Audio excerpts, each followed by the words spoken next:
Welcome to the channel, everyone. In today's video, we're diving deep into a powerful story about justice, racism, and the courage it takes to fight for what's right. Meet Amani, a seasoned prosecutor who goes undercover as an elderly woman to expose a high-end restaurant's racist practices. This powerful tale isn't just about uncovering injustice, it's about the actions we all must take to ensure that these injustices never go unpunished. So, grab a seat and get ready for a journey that will make you rethink the power of speaking up and demanding accountability. Don't forget to like, subscribe, and hit that notification bell so you never miss a story that could change your perspective. In the quiet hum of an otherwise bustling European city, where cobblestone streets echoed with the footsteps of tourists and locals alike, there existed a restaurant known for its gleaming reputation. It was a place where plates clinked with delicate precision and the aroma of fine dining wafted into the air, creating a sense of sophistication that both locals and out-of-town visitors found irresistible. Yet, behind its polished exterior, there lingered an undercurrent of tension that only a few could see. The deep-seated racism that pulsed through the hearts of the staff and even a few of the patrons. At the center of this storm stood one woman, a force of nature in her own right. A chief prosecutor by title, but on this particular day she would trade her sharp suits and authoritative presence for something unrecognizable. She was, in fact, about to become a character far removed from her usual self. Her name was Amani Grant, and today she was not the fierce woman who'd spent years fighting for justice in courtrooms. Today she was an elderly granny, donned in an unassuming outfit that added a decade or two to her appearance. With a head full of gray, her back slightly hunched, and the faint scent of lavender powder that seemed to cling to her old woolen cardigan, Imani would blend in seamlessly. But behind the glasses perched precariously on her nose and the cane that gently tapped against the floor, there was a sharp mind, a determined heart, and a purpose, one that had been forged in years of witnessing injustice, inaction, and silence. The mission? To investigate the subtle but undeniable racism that had been allowed to thrive in the restaurant for far too long. She had seen the complaints, heard the hushed whispers in the community, the stories of exclusion, of looks exchanged, and of subtle, cutting remarks that had been brushed aside as though they were nothing more than misunderstandings. But for Amani, this was no misunderstanding. It was a system at play, a system that allowed prejudice to flourish without consequence. As she shuffled into the restaurant that morning, her heart quickened. It wasn't the unfamiliarity of the place that made her pulse race. It was the weight of the injustice that had yet to be exposed. She knew that, within these walls, she would witness firsthand the biases that had festered for too long. The laughter that rang out from the corner tables, the clinking of fine china, and the low hum of conversation, none of it hid the reality that beneath the elegance, the staff's treatment of patrons of color had been anything but courteous. Amani knew she was about to bear witness to something that had been ignored by those who should have acted. This undercover operation, carefully planned, would expose the truth that racism had seeped into every corner of this establishment. But she couldn't act hastily.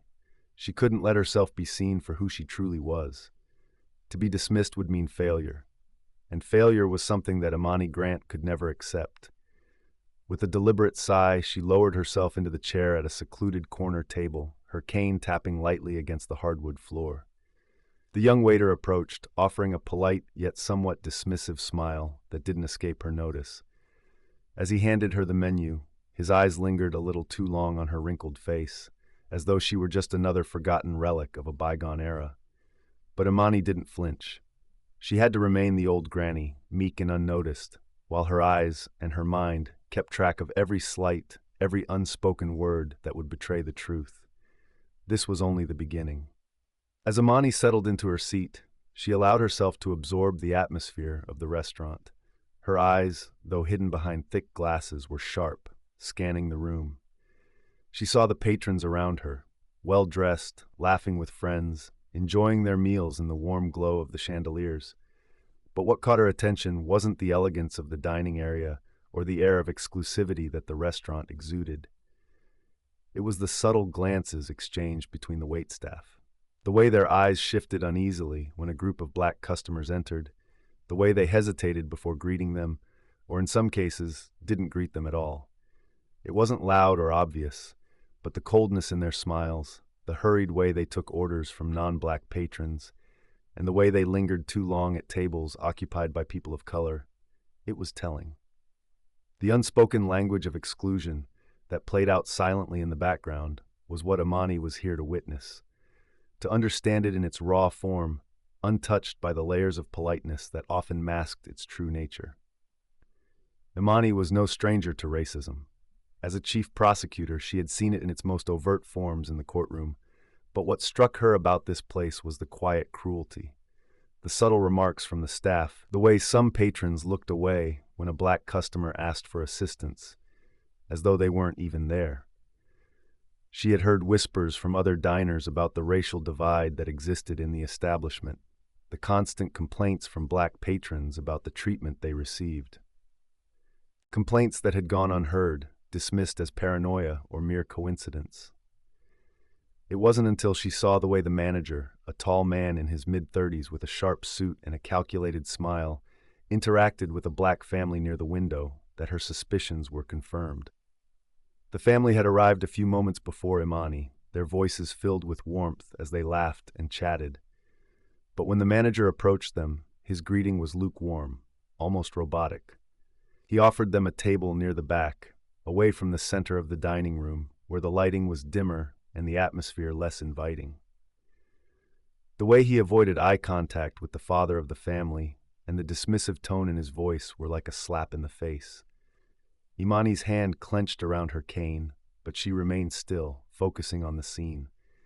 She watched as the family took their seats, the children's faces bright with excitement, unaware of the subtle rejection that had just been thrust upon them. She could feel the weight of their experience, the hurt that they probably wouldn't voice, because how could they prove something so intangible, so ingrained in the fabric of this place? Her own experience was not much different.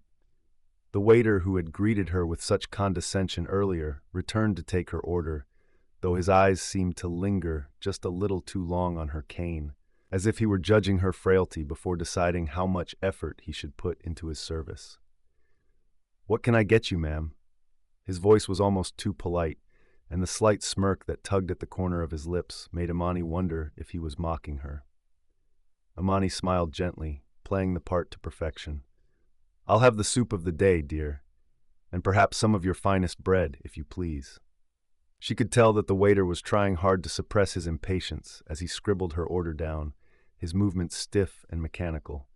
He gave her a curt nod before turning away, his eyes already scanning the room for someone more important, more worthy of his attention. Imani's heart sank. The truth was there, plain to see, and yet no one would speak it. No one would confront it.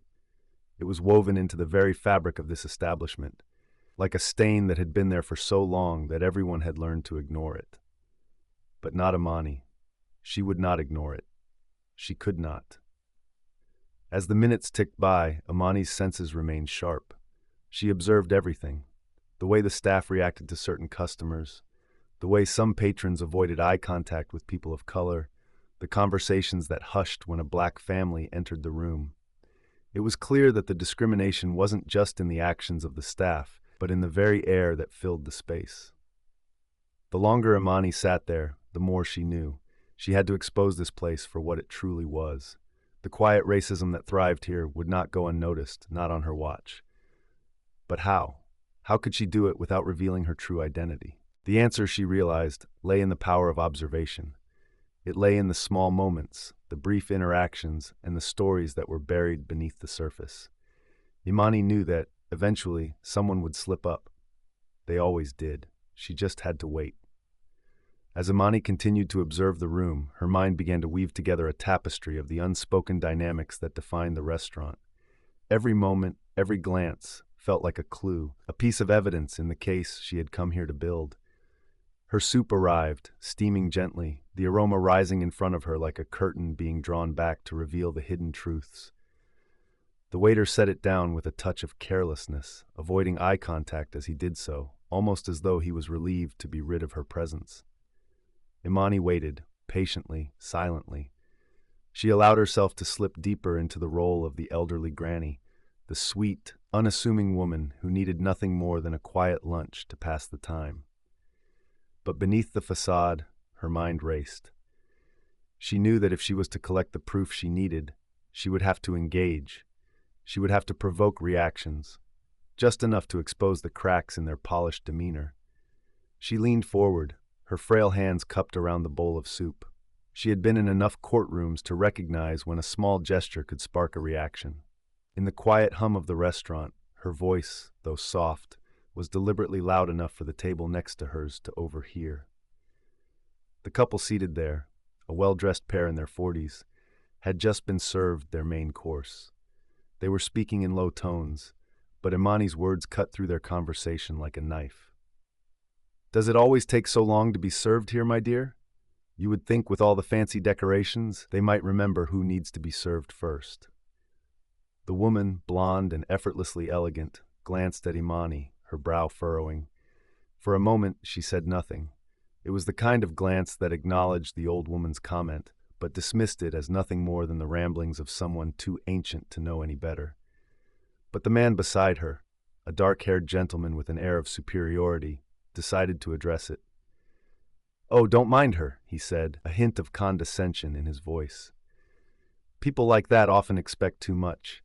They think because they're older, they're entitled to special treatment." Imani's heart didn't race. It didn't flinch. It was as if every step of this moment was as choreographed as a play, and she was the one pulling the strings. "Well, dear," she replied, her voice filled with the wisdom of a lifetime, "I suppose some people just don't see others as equals. They don't recognize that everyone deserves respect, no matter their age or color." She noticed the woman's eyes flicker, a mix of guilt and discomfort flashing in her gaze before she quickly looked away. But the man, unbothered and confident in his superiority, ignored the hint of a challenge. He leaned back in his chair, dismissing her with a wave of his hand, his posture relaxed as though he had nothing to prove. He had already sealed his judgment. Imani smiled inwardly. The reaction was exactly what she had expected. The same thread of racism that ran through the restaurant had wormed its way into their conversation. The woman was uncomfortable, but the man was firm in his belief that such behavior was acceptable. He had been conditioned, like many of the staff here, to believe that people like Imani, people of color, older, perhaps marginalized, were entitled to nothing more than their basic service. The old woman's smile widened just slightly, a gentle acknowledgement of the subtle victory. She wasn't done, though. She had to push further. And now that she had opened this door, she would follow the thread wherever it led. As she took a sip of her soup, her eyes fell on the waiter who had served her, the young man who had looked at her with such cold indifference. He was standing by the counter, speaking to the bartender, laughing as if he were talking about something trivial. Imani watched closely, her instincts on high alert. This was her moment. She would engage him next, just enough to set him off. Imani called him over. "Excuse me, dear," she said, her voice soft but firm. The waiter's eyes met hers, and for a moment she could see the flicker of hesitation in his gaze before he pasted on his professional smile. "Yes, ma'am?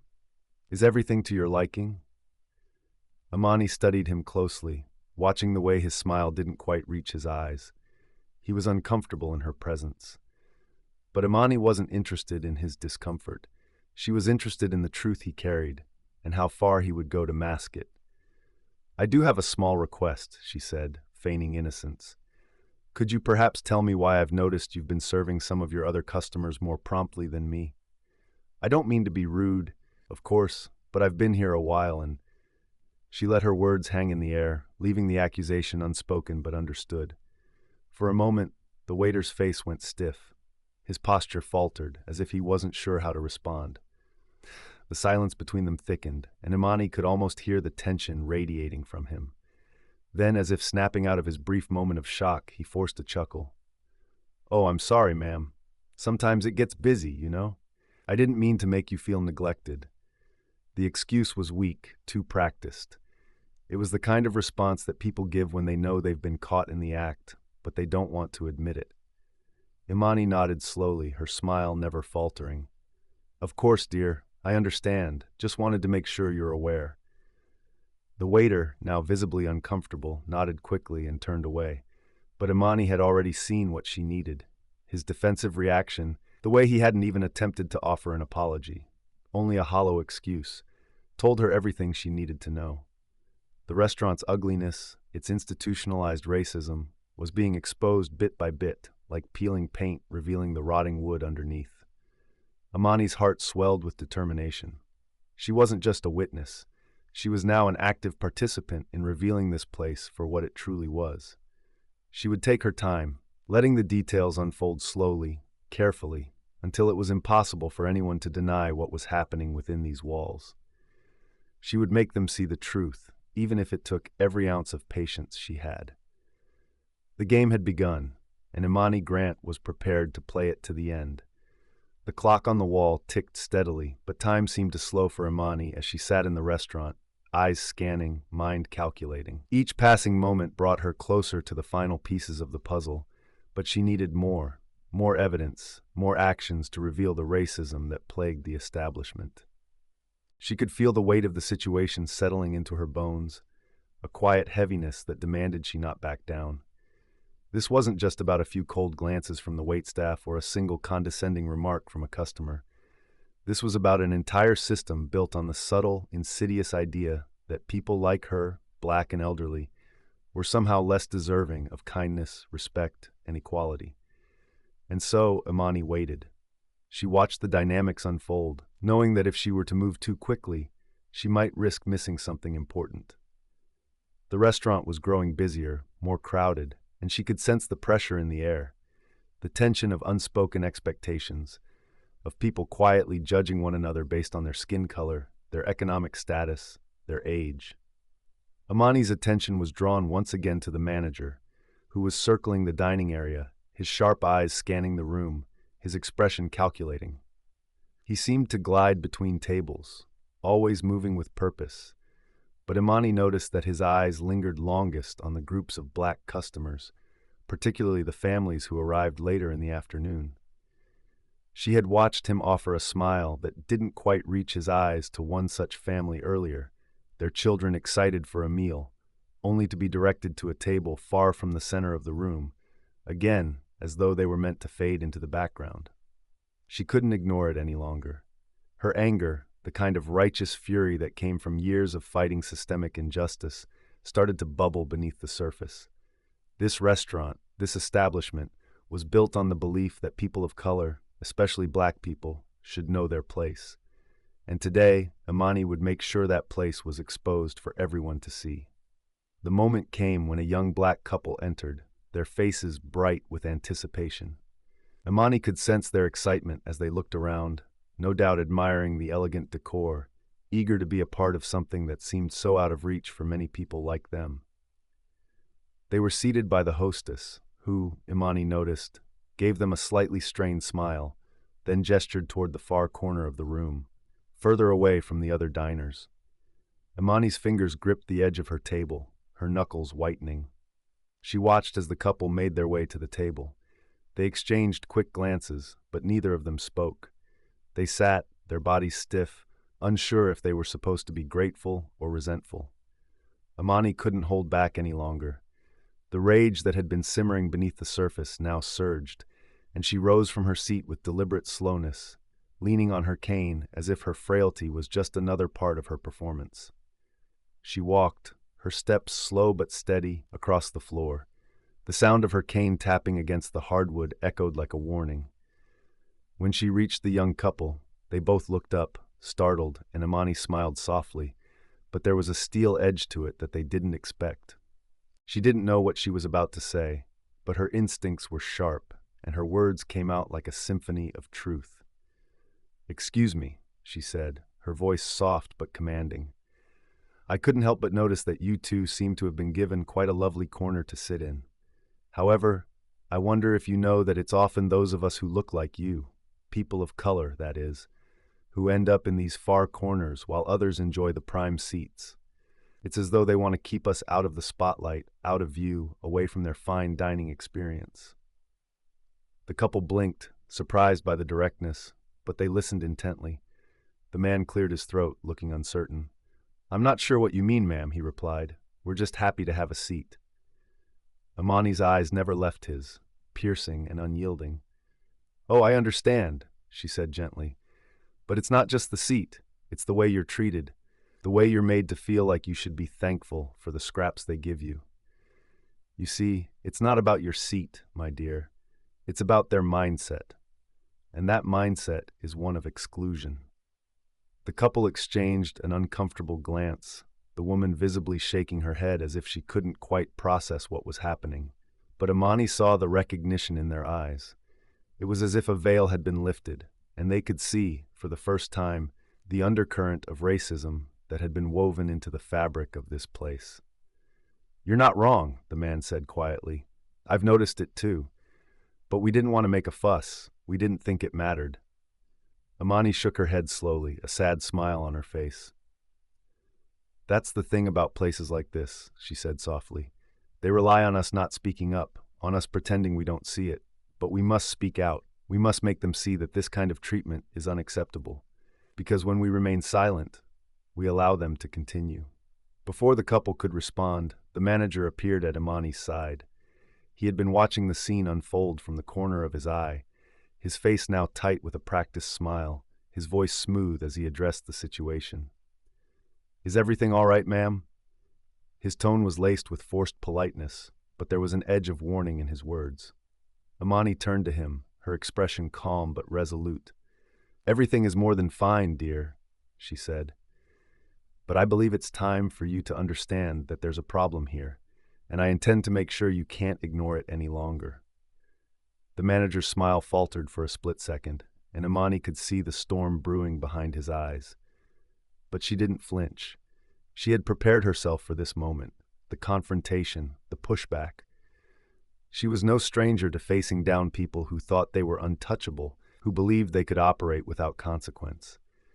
She had spent years in the courtroom, facing off against criminals who thought their wealth or status could shield them from justice. But this wasn't a court of law. It was something far more powerful, the court of public opinion, and today, Imani Grant was the prosecutor. "You'll hear from me soon," Imani said, her voice firm. "Rest assured I'll make sure of it."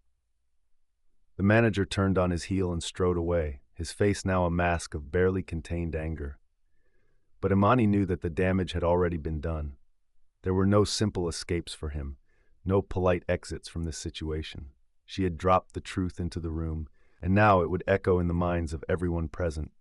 Imani returned to her seat, feeling the weight of the room shift. The young couple, now looking slightly more confident, smiled at her. "Thank you," the woman said quietly. "We didn't know how to address it, but now we see it too." Imani smiled back at them, her heart heavy but resolute. The truth was out now, and no one would be able to ignore it. Not anymore. The evening continued, but Imani could feel the undercurrent of tension pulsing in the air, as though the world itself was holding its breath. The restaurant, once bustling with the soft hum of clinking glasses and murmur of polite conversations, now felt charged with anticipation. Imani, though seated at her table, felt the gravity of the situation shift. She had spoken up, but her actions had set something in motion. The room was no longer just a dining hall. It was a battleground where the lines between right and wrong were being drawn, and where the hidden truth was beginning to surface. As the manager disappeared into the back, Imani turned her attention back to the room. The young couple who had overheard her conversation seemed to have gained a newfound sense of agency. They exchanged glances, the uncertainty in their eyes slowly being replaced by a quiet determination. It was clear that her words had struck a chord with them, but there were still others in the room who had yet to recognize the truth. Imani's sharp gaze caught a waiter in the corner, a young woman who had been polite but distant when serving her. She had witnessed the subtle disdain with which the staff treated the black customers, the way their drinks were served last, the way their orders were seemingly forgotten. It was small, insidious, but it was there. And the more Imani observed, the more she realized that this wasn't an isolated case of poor service. This was systematic. At that moment, the door to the kitchen swung open, and the manager returned. He was flanked by two other staff members, all looking somewhat disheveled, as though they had been in an argument backstage. Imani noted the way they moved, guarded, tense, as they made their way toward her table. Imani rose to meet them, standing tall despite her frail appearance. She could hear the murmurs of nearby patrons, the unease spreading like a ripple across the water. But she was ready. "I see you've come back," Imani said, her voice steady but laced with a coolness that was unmistakable. She'd seen this before, people like him trying to regain control, trying to diffuse the situation with intimidation, with threats that were as empty as their false smiles. The manager's voice came through, forced and tense. "Madam, I must insist that you leave now. We don't tolerate these kinds of disturbances in our establishment." Imani smiled, but it wasn't a smile of kindness. It was a smile that said she wasn't intimidated. She wasn't going anywhere. "Disturbance?" she repeated, her voice cutting through the air like a blade. "What I'm disturbing is the illusion you've built here. This is not just a restaurant. It's a microcosm of what's wrong with society, a society that refuses to acknowledge its prejudice, its systemic racism, because it's more comfortable to ignore the truth. I'm here to make sure you can't keep pretending any longer." The manager's face reddened, but the crowd around them was watching now. Imani could feel the shift, the growing awareness. People were beginning to understand, beginning to see the cracks in the facade. Even the young couple who had been quietly listening now stood, their eyes focused on the manager. A soft but firm voice came from the woman at the table, the young woman who had overheard Imani's words. "She's right. We've seen it too. The way you treat us like we don't belong. The way you treat your black customers like they're invisible." The manager's eyes darted around the room. His expression flickered with a mixture of disbelief and anger. He didn't know how to handle this kind of confrontation, and for a brief moment, Imani could see the fear in his eyes, fear that things were unraveling faster than he could control. "Look," the man said, his voice raised in frustration. "We don't have time for this. If you want to make a scene, then fine, but don't expect to be served here again." Imani shook her head, her expression calm but fierce. "That's the thing, isn't it?" she said, her voice growing stronger. "You think this is about service, but it's not. It's about respect. It's about treating every single person who walks through your door with the same dignity, the same care, regardless of the color of their skin, their age, or their status. You've created an environment where people are treated as less than human, and I'm not leaving until you understand that." The tension in the room was palpable. The whispers that had started quietly now grew louder. Patrons at nearby tables were murmuring to each other, some nodding in agreement, others shifting uncomfortably. Imani could see the faces of the restaurant staff growing uneasy as more people took notice. Then, one of the older patrons, a white woman seated near the window, stood up. She was visibly shaking, but her voice was strong. "She's right," she said, her eyes locked on the manager. "I've seen it too. You've been treating people differently. My daughter and I were here last week. I saw how you treated the black families who came in. I was embarrassed, but I didn't know how to say it. You've created an atmosphere of division. It's disgusting." The manager's face paled and he opened his mouth to speak, but no words came. The room was no longer his. The truth was out, and the walls he had carefully constructed around his restaurant were crumbling. Imani could feel the weight of her mission settling into her bones. She had done it. She had exposed the truth, and now the real work could begin. People were beginning to speak up, to see what had been hidden from them for so long. She turned toward the young couple, the woman who had stood with her, and nodded. "Thank you," she said softly. "You've shown courage tonight. But this is just the beginning. This place, this whole system, has to be held accountable, and together, we'll make sure it is." As the crowd began to stir, the manager was left standing in the center of the room, surrounded by the eyes of his patrons, his staff, and the undeniable weight of his actions. Imani had done what she came here to do. She had brought the darkness to light, and now the storm was coming. Imani stood firm, her eyes locking with the chef's. "This is bigger than you, bigger than this restaurant. This is about the systems we all contribute to, knowingly or unknowingly. It's about the inequality we've all allowed to persist in our homes, in our workplaces, and even in our social circles. I'm not here to tear you down for sport. I'm here to make sure this never happens again."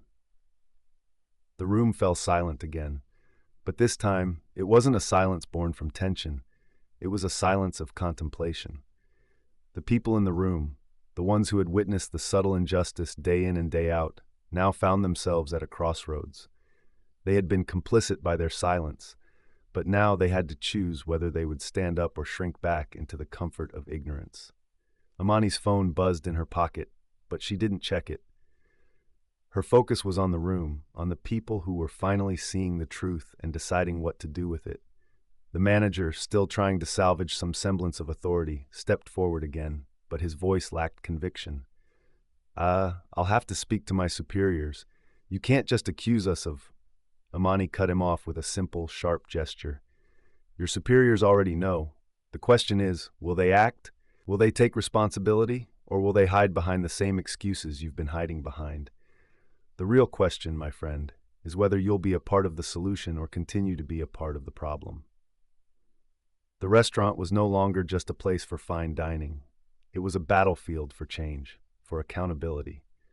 Amani had come here as a disguised observer, a woman who had slipped in unnoticed. But now, as the storm of truth raged around her, she stood tall, unbowed, undeterred, and unwavering in her mission. The minutes after Amani's confrontation were filled with a palpable shift in the atmosphere. The noise that had once been a comforting hum in the background had now gone completely still. It was as though time had suspended itself in a moment of clarity.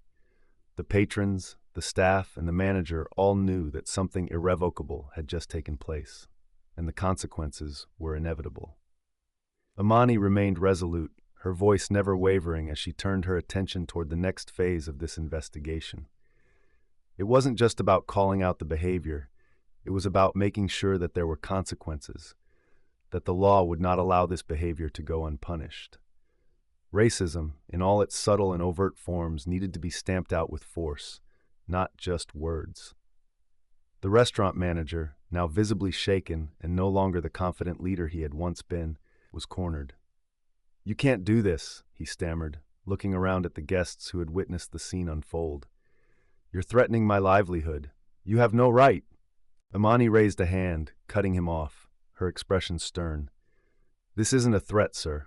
It's a call to action, and you do have the right to treat people with respect, but you've chosen not to.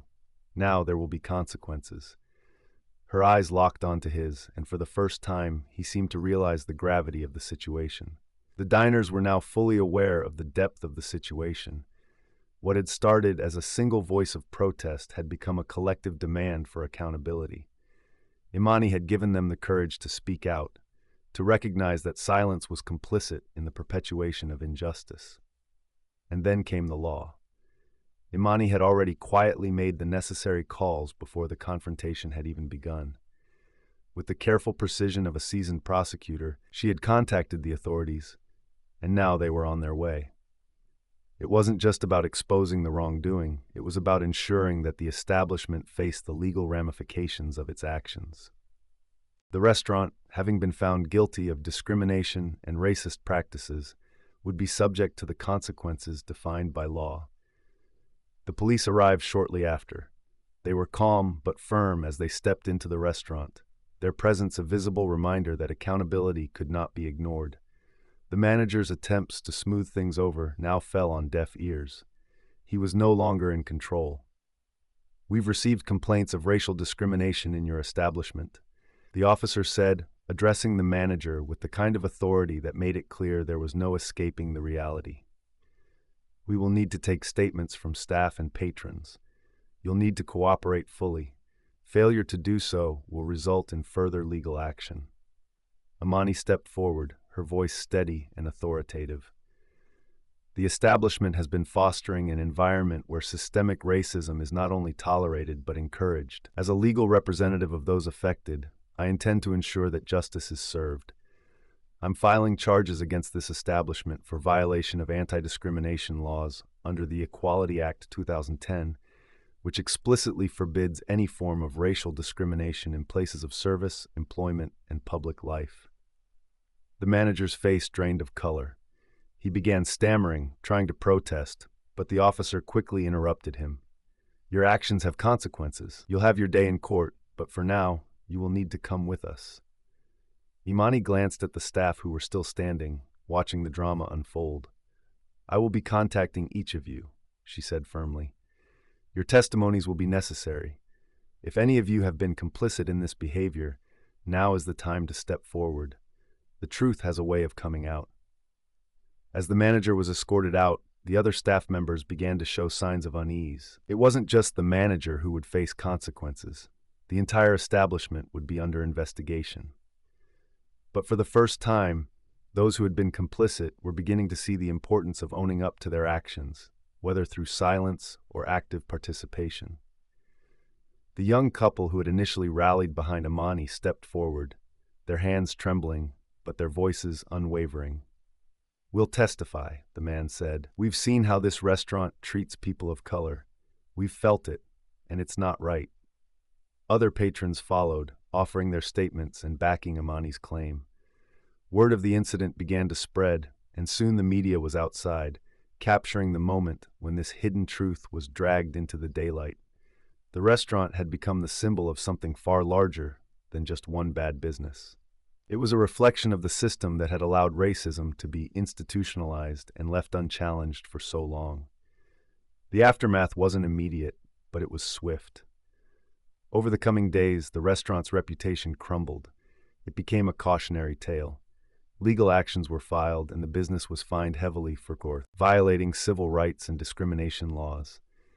The manager, along with several key staff members, faced disciplinary hearings. The restaurant was ordered to undergo diversity training, with specific guidelines set out by the courts on how they would address systemic racism within their business model. Imani's legal expertise ensured that there were no loopholes. She was relentless in her pursuit of justice, and her efforts extended beyond this one restaurant. She began working with civil rights organizations to advocate for broader reform in the restaurant industry, pushing for legislation that would enforce stricter oversight and penalties for businesses found guilty of racial discrimination. As the weeks passed, Imani's actions became a part of the broader conversation about racism in society. She had not only exposed a hidden practice, but had made it impossible for the community to look away. The restaurant, once a thriving hub of privilege, was now a monument to the consequences of unchecked discrimination. And for Imani, the victory was not in the punishment meted out to the guilty. It was in the way that society had been shaken from its slumber. She had been the spark, but now the fire of change was spreading. The fight for justice was far from over, but this was a victory worth celebrating. Thank you so much for watching today's video. Imani's courage reminds us that standing up against racism is a fight that needs all of our voices. If you were moved by this story, don't forget to like this video, share it with your friends, and drop a comment below. Let's keep the conversation going. And if you haven't already, hit that subscribe button and ring the notification bell so you never miss another powerful story. Remember, together we can make a difference. Stay strong, stay brave, and I'll see you in the next one.